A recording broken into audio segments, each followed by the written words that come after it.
Assalamualaikum warahmatullahi wabarakatuh.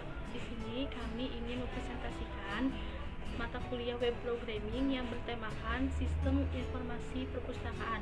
Sebelum ke materi, di sini saya akan memperkenalkan terlebih dahulu anggota kelompok saya. Yang pertama itu saya sendiri.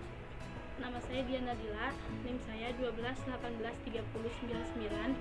Di sini saya tidak sendiri, saya bersama teman-teman saya. Yang pertama ada Muhammad Fadri Hambali, yang kedua ada Muhammad Rizky Ramadan, yang ketiga ada Muhammad Tommy, dan yang terakhir ada Muhammad Ilham.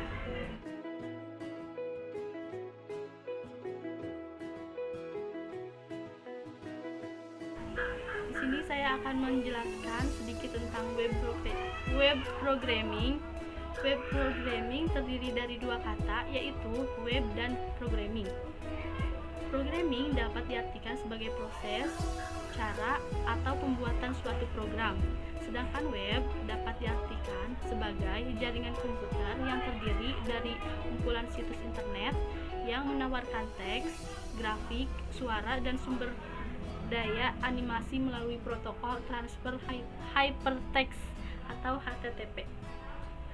Jadi, web programming adalah suatu proses, cara, atau pembuatan suatu program berbasis web.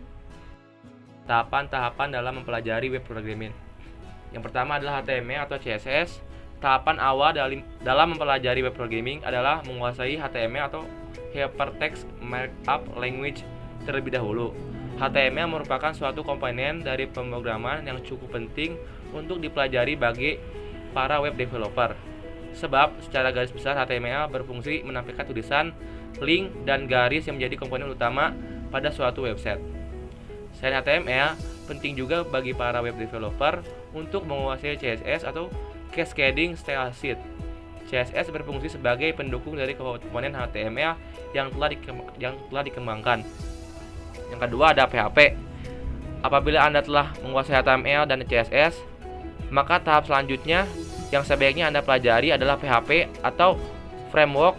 Ini cukup bagi digunakan oleh para web developer karena lebih mudah untuk dipelajari dan tidak bayar.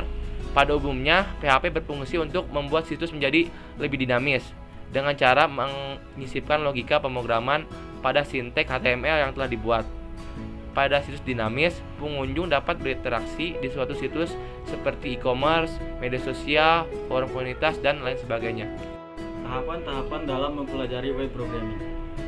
Ada database. Database merupakan suatu komponen yang cukup penting dalam sistem operasi.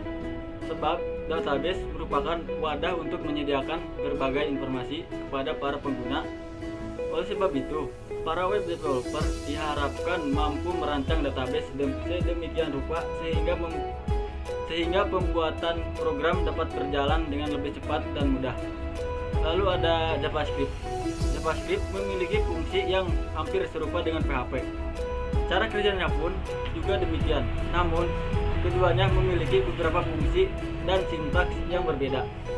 JavaScript merupakan hal yang penting untuk dipelajari sebab antara PHP dan JavaScript memiliki kekurangan dan kelebihan masing-masing.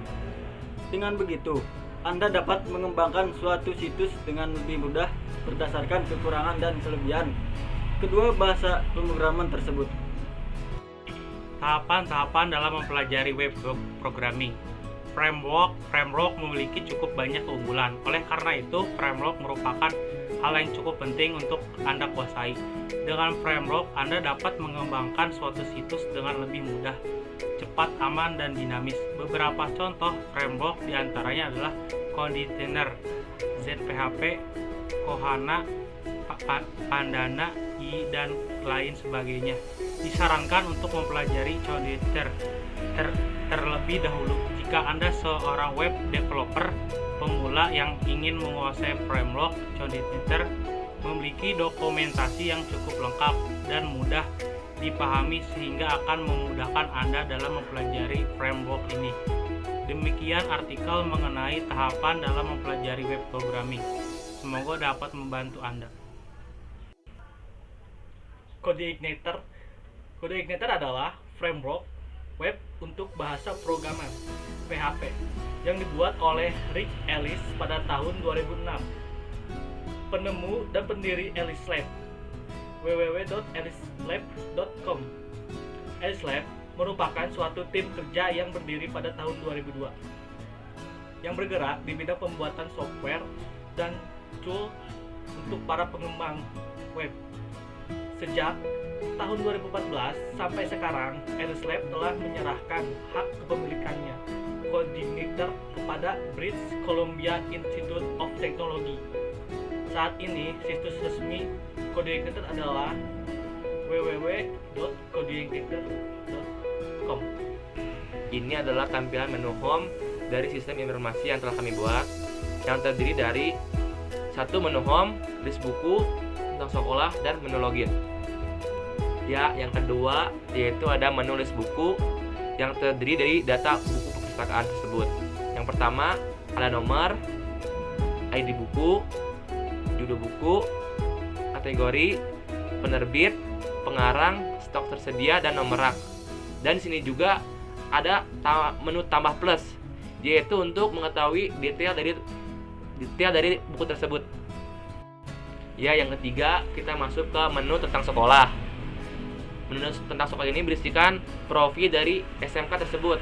Yang pertama adalah foto profil dari SMK tersebut, identitasnya, visi dari SMK tersebut, dan misi dari SMK tersebut. Di sini ada tampilan menu login. Jika ingin melakukan login, kita dapat mengisi username dan passwordnya terlebih dahulu. Selanjutnya di sini ada tampilan dashboard admin. Jadi setelah sudah melakukan login, tampilannya seperti ini. Jadi di sini ada tampilan daftar menu anggota yang terdiri dari nomor, ID anggota, nama,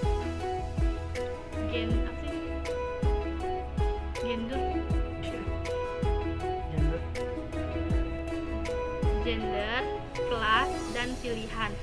Nah, di sini juga terdapat lambang plus, yaitu untuk menampilkan detail anggota.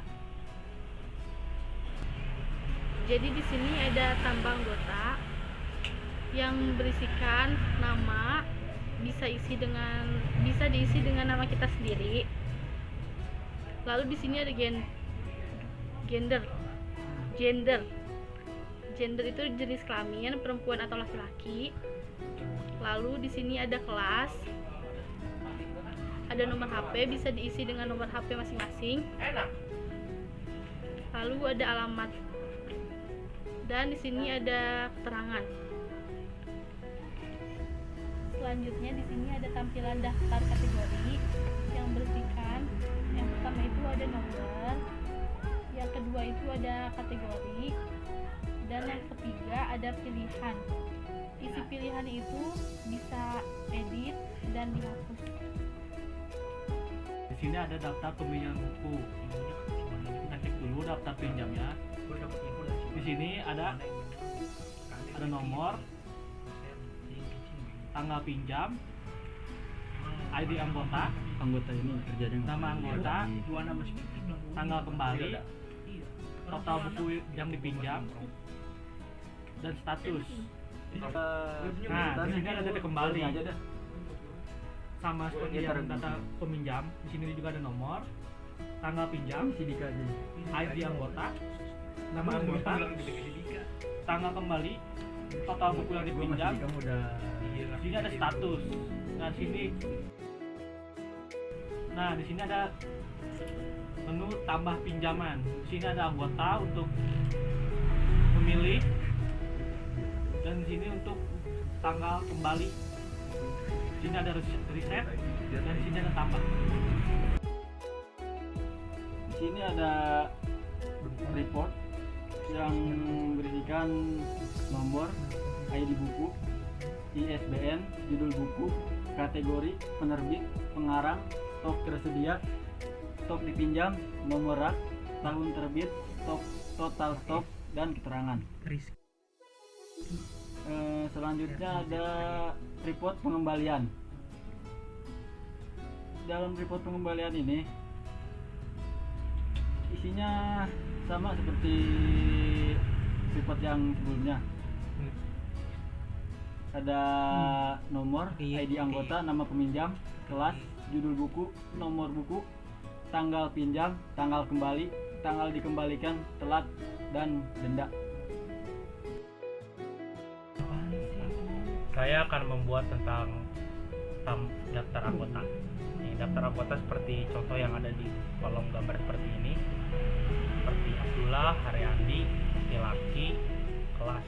Kalau kalian ingin membuat tambah anggota, klik sebelah kanan yang warna hijau yang ada tanda plus. Ini adalah daftar tugas.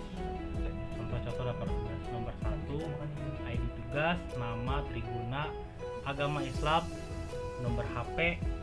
Jika kalian ingin tambah tugas, klik sebelah kiri yang ada warna hijau. Terus tulis nama tugas, password, nama, gender, misalkan laki-laki, alamat, agama, status, nomor HP, foto, dan keterangan. Baru klik tambah.